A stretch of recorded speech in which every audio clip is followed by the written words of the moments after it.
రాజకీయాల్లో కేసీఆర్ ఎంత పెద్ద మాటకారో అందరికీ తెలుసు. కేవలం తన పదునైన ప్రసంగాలతోనే పార్టీ కార్యకర్తలను ఉత్తేజపరుస్తూ, అదే టైంలో ప్రత్యర్థులను ఉతికారేయడం ఆయనకు మాత్రమే సాధ్యమైన స్టైల్. అలాంటి కేసీఆర్ మౌనంగా ఉన్నా అది వార్తే.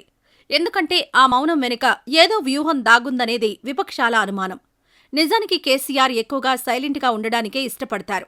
తెలంగాణ ఉద్యమ సమయం నుంచి కూడా కేసీఆర్ ఎక్కువగా మీడియాలో కనిపించేందుకు ఇష్టపడరు. సందర్భం వచ్చినప్పుడు, తాను మాట్లాడక తప్పదనుకున్నప్పుడు మాత్రమే ఆయన మీడియా ముందుకొస్తారు. ఆయన మాట్లాడినా, మౌనంగా ఉన్నా మీడియాకు అది వార్తే అవుతుంది.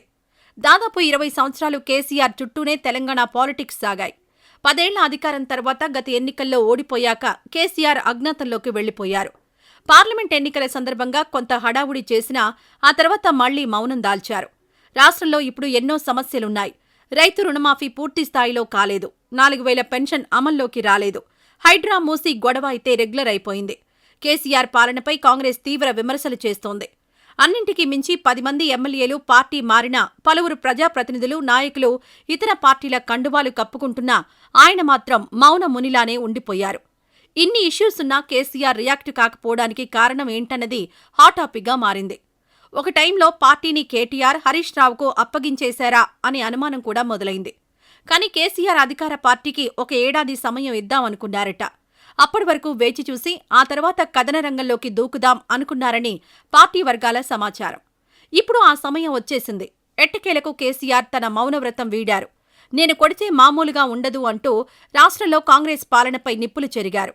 ఇప్పుడు రాష్ట్రం అంతటా అదే డైలాగ్ మారుమోగుతోంది. కేసీఆర్ తన సైలెన్స్ వీడడం ఇప్పుడు అన్ని పార్టీలలో ఆసక్తి రేపుతోంది. తర్వాత ఆయన స్టెప్ ఏంటి అనే దానిపై వారందరిలో ఉత్కంఠ నెలకొంది. 4 ప్రభుత్వ పథకాలు అమలుపై కన్ఫ్యూజన్, రైతు బంధు ఆలస్యంపై ప్రజల్లో అసంతృప్తి ఉన్న వేళ కేసీఆర్ సమరమే అంటూ ప్రకటించడం గులాబీ క్యాడర్లో జోష్ నింపుతోంది. అయితే ఇదంతా తన ముందస్తు వ్యూహమే అని సమాచారం. సంక్రాంతి అయిపోయాక జనవరి 15 తర్వాత ప్రజాక్షేత్రంలో దిగాలని భావించారు కేసీఆర్.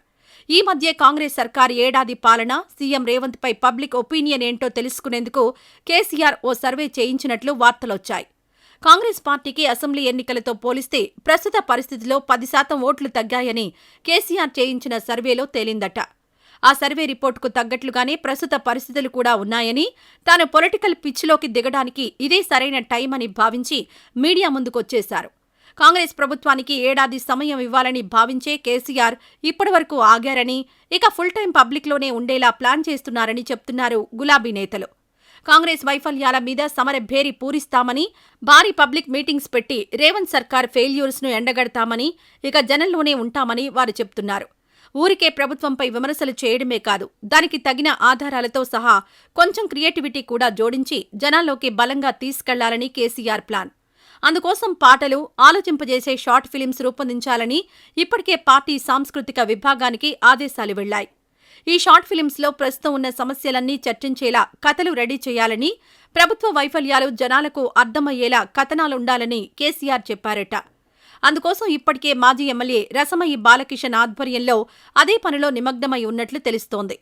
వీటితో పాటు ఫిబ్రవరిలో భారీ బహిరంగ సభతో కేసీఆర్ ప్రజల ముందుకొచ్చి ఆ తర్వాత జిల్లాల పర్యటనలకు వెళ్లే అవకాశం ఉందన్న టాక్ కూడా వినిపిస్తోంది.